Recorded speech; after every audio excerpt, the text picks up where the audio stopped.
Hello दोस्तों, स्वागत है आपका अपने channel study with Umesh sir. जैसे कि आज है 20 जनवरी 2026। 20 जनवरी 2026 से जितने भी करंट अफेयर्स के क्वेश्चन बन सकते हैं उसको हम डिस्कस करेंगे और साथ ही साथ इसके फैक्ट भी चेक करेंगे। और इस वीडियो के लास्ट में मैं आपसे एक क्वेश्चन पूछूंगा जिसका जवाब आपको कमेंट बॉक्स में देना है। तो ज्यादा देर न लगाते हुए क्लास को स्टार्ट करते हैं, ठीक है। चलिएगा, आपके सामने पहला क्वेश्चन कुछ इस तरह से है। हाल ही में कोक बोरोक दिवस कब मनाया गया है? तो हाल ही में जिसे त्रिपुरी भाषा दिवस भी कहा जाता है, प्रत्येक वर्ष 19 जनवरी को यह दिवस मनाया जाता है। कोक बोरोक भाषा की समृद्ध भाषाई और सांस्कृतिक विरासत का उत्सव है, ये जो त्रिपुरी समुदाय की मातृभाषा है, ठीक है। तो इसे त्रिपुरी भाषा दिवस भी कहा जाता है। तो ये मनाया जाता है प्रत्येक वर्ष 19 जनवरी को, ठीक है।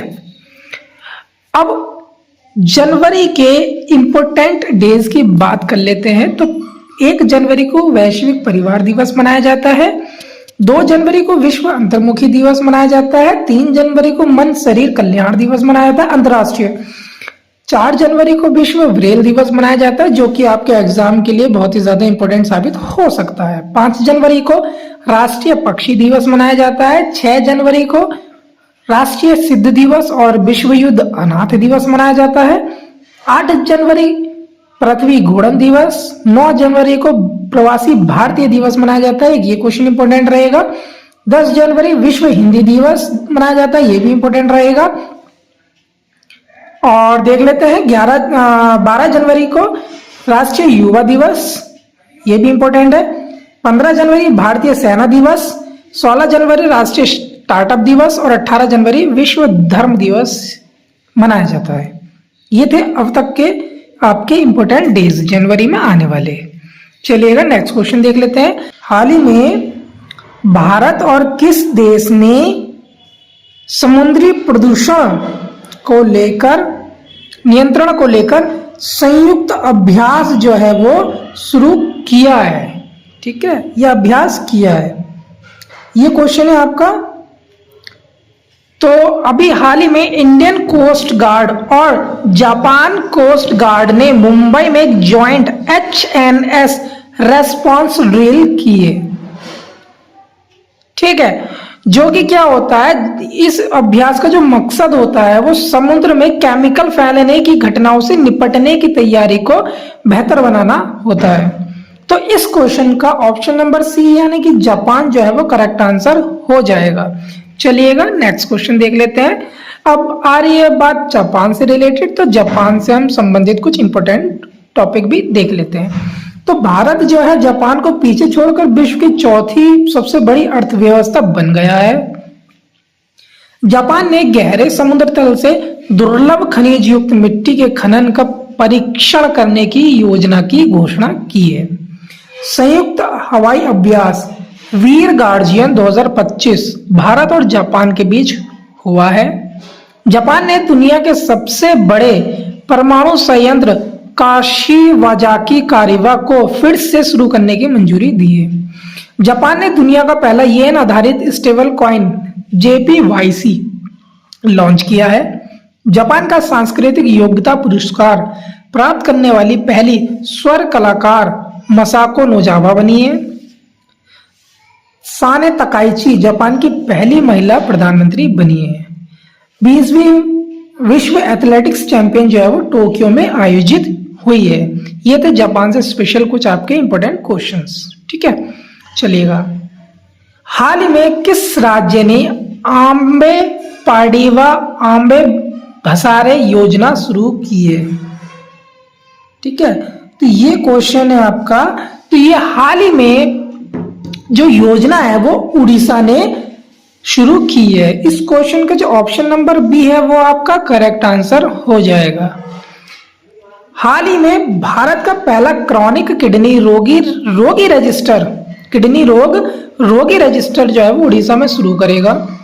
25वां अखिल भारतीय प्रमुख बंदरगाह सांस्कृतिक समारोह जो है वो उड़ीसा में आयोजित हुआ है। भारत के सबसे बड़े सार्वजनिक क्षेत्र ग्रीन हाइड्रोजन प्लांट का उद्घाटन भी उड़ीसा में किया गया है। अनु गर्ग को उड़ीसा की पहली महिला मुख्य सचिव नियुक्त किया गया है। और बात करते हैं आकाश नेक्स्ट जनरेशन की, तो इसका मिसाइल सिस्टम का जो सफल ट्रायल है वो उड़ीसा के चांदीपुर में किया गया है। और अभी हाल ही में उड़ीसा में एक प्रसिद्ध धनु यात्रा जो है वो 11 दिवसीय जो है वो भी उड़ीसा में शुरू हुई है। ठीक है, चलिएगा, हाल ही में एमएसएमई मंत्रालय ने कहा नए टेक्नोलॉजी सेंटर्स को मंजूरी दी है। तो भी हाल ही में एमएसएमई मंत्रालय ने हिमाचल प्रदेश में नए टेक्नोलॉजी सेंटर को मंजूरी दी है। तो इस क्वेश्चन का ऑप्शन नंबर जो सी है वो आपका करेक्ट आंसर हो जाएगा। ठीक है, अब बात करते हैं हिमाचल प्रदेश की। तो हटी जनजाति द्वारा बोडा त्योहार जो है वो हिमाचल प्रदेश में शुरू किया गया है। हिमाचल प्रदेश के मुख्यमंत्री ग्रीन टू गोल्ड पहल का आरंभ किया उन्होंने। हिमाचल प्रदेश सरकार को इलेक्ट्रिक्स और सूचना प्रौद्योगिकी मंत्रालय द्वारा प्रतिष्ठित पीपल्स फर्स्ट इंटीग्रेशन अवार्ड से सम्मानित किया गया है। और बात करते हैं 99.3% साक्षरता के साथ पूर्ण साक्षर घोषित हुआ है अभी हाल ही में हिमाचल प्रदेश। भारतीय सेना द्वारा आयोजित एक ड्रोन प्रतियोगिता सूर्य ड्रोनांत 2025 जो है वो हिमाचल प्रदेश में आयोजित की गई। तो ये थे कुछ हिमाचल से संबंधित महत्वपूर्ण प्रश्न जो आपके एग्जाम में आने के लिए मतलब इसमें से आने के चांसेस रहेंगे।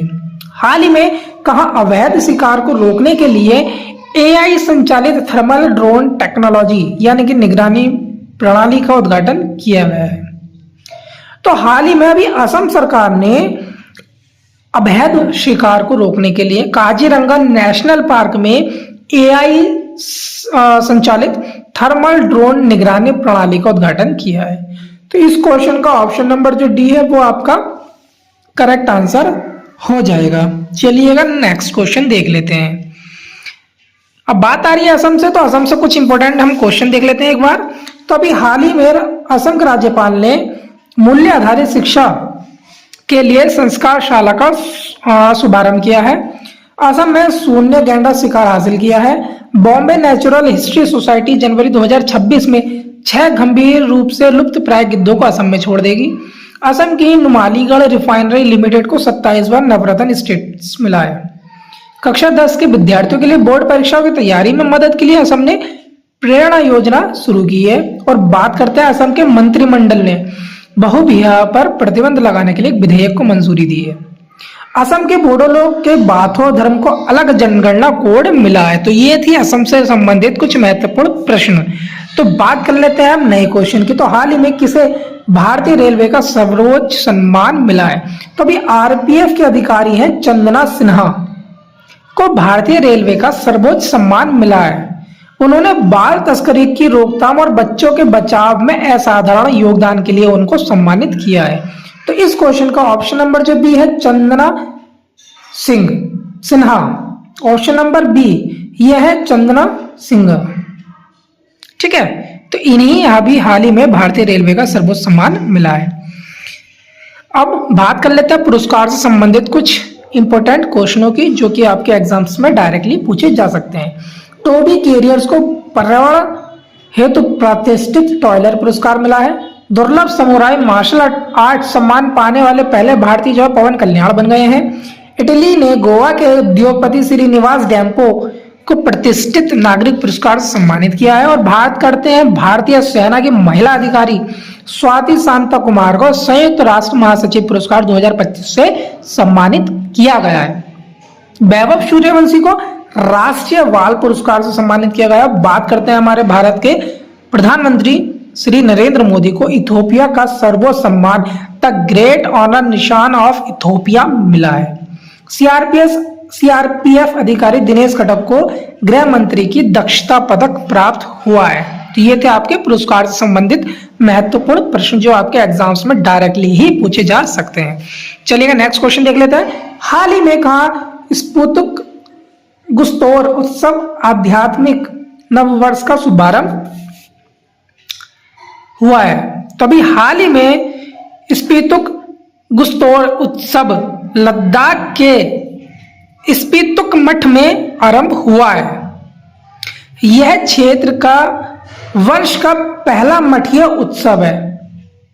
तो इस क्वेश्चन का सही जवाब हो जाएगा ऑप्शन नंबर सी, यानी कि लद्दाख। चलिएगा नेक्स्ट क्वेश्चन देख लेते हैं। हाल ही में लद्दाख समुद्र तल से 19,400 फीट ऊंचाई पर विश्व की सबसे ऊंची मोटर योग्य सड़क का निर्माण किया गया है। लद्दाख की रीजन यांगडोल ने दक्षिण कोरिया में आयोजित hockey together international coaching camp में भाग लिया है।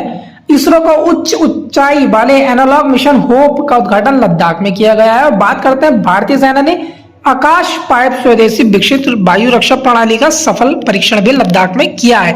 तो ये थे आपके लद्दाख से संबंधित महत्वपूर्ण प्रश्न। हाल ही में रक्षा मंत्री राजनाथ सिंह ने कहा गोला बारूद इकाई का उद्घाटन किया है। तो अभी हाल ही में रक्षा मंत्री राजनाथ सिंह ने नागपुर में गोला बारूद इकाई का उद्घाटन किया है। तो इस क्वेश्चन का ऑप्शन नंबर जो सी है आपका वो करेक्ट आंसर हो जाएगा। चलिएगा नेक्स्ट क्वेश्चन देख लेते हैं। हाल ही में दुनिया का दूसरा सबसे बड़ा 5G सब्सक्राइबर बेस देश कौन बन गया है? तो हाल ही में भारत, अपना देश भारत जो है वो दुनिया का सबसे बड़ा 5G सब्सक्राइबर बेस देश बन गया है। तो इस क्वेश्चन का ऑप्शन नंबर बी जो है वो करेक्ट आंसर हो जाएगा। चलिएगा नेक्स्ट क्वेश्चन देख लेते हैं। हाल ही में किस राज्य में 25 साल बाद पैसा PESA एक्ट लागू किया गया है? तो अभी हाल ही में झारखंड में ये एक्ट लागू किया गया है। तो ऑप्शन नंबर ए जो है वो आपका करेक्ट आंसर हो जाएगा। चलिएगा नेक्स्ट क्वेश्चन देख लेते हैं। हाल ही में किसने पश्चिमी समुद्री तट के कोस्ट गार्ड कमांडर के तौर पर कार्यभार संभाला है? तो अभी हाल ही में एडिशनल डायरेक्टर जनरल MB पाठक ने पश्चिमी समुद्री तट के कोस्ट गार्ड के तौर पर कार्यभार संभाला है। यह है जनरल MB पाठक। तो ऑप्शन नंबर जो सी है वो इसका आपका करेक्ट आंसर हो जाएगा। ठीक है, चलिएगा नेक्स्ट क्वेश्चन देख लेते हैं। हाल ही में जनजातीय चिकित्सकों के लिए भारत का पहला राष्ट्रीय क्षमता निर्माण कार्यक्रम, ठीक है, हाल ही में जनजातीय चिकित्सकों के लिए भारत का पहला राष्ट्रीय क्षमता निर्माण कार्यक्रम कहां आयोजित किया गया है? तो अभी हाल ही में जनजातीय चिकित्सकों के लिए भारत का पहला राष्ट्रीय क्षमता निर्माण कार्यक्रम हैदराबाद में आयोजित किया गया है। तो इस क्वेश्चन का ऑप्शन नंबर जो बी है वो आपका करेक्ट आंसर हो जाएगा। चलिएगा नेक्स्ट क्वेश्चन देख लेते हैं। तो लास्ट वीडियो का क्वेश्चन, हाल ही में किस राज्य ने महिला उद्योगों के लिए गृह लक्ष्मी पोर्टल लॉन्च किया है? तो हाल ही में कर्नाटक ने जो है ये गृह लक्ष्मी पोर्टल लॉन्च किया है। तो अब देख लेते हैं आज का क्वेश्चन, जो मैंने आपसे कहा था स्टार्टिंग में कि लास्ट में एक क्वेश्चन पूछूंगा जिसका जवाब आपको कमेंट बॉक्स में देना है। तो हाल ही में 2 दिवसीय उत्तरार्ध महोत्सव कहाँ आयोजित किया गया है? इस क्वेश्चन का ऑप्शन है केरल, गुजरात, नागालैंड, इनमें से कोई नहीं। इन चारों में से एक ऑप्शन सही है और एक ऑप्शन सही है। उस ऑप्शन को आपको कमेंट बॉक्स में लिखना है और साथ ही साथ इसके डिटेल में फैक्ट भी लिखने हैं। तो चलिएगा मिलते हैं आपसे नेक्स्ट करंट अफेयर्स में नेक्स्ट डे नए दिन के साथ। तब तक के लिए आप पढ़ते रहिएगा, ध्यान रखिएगा। Best of luck, have a good day.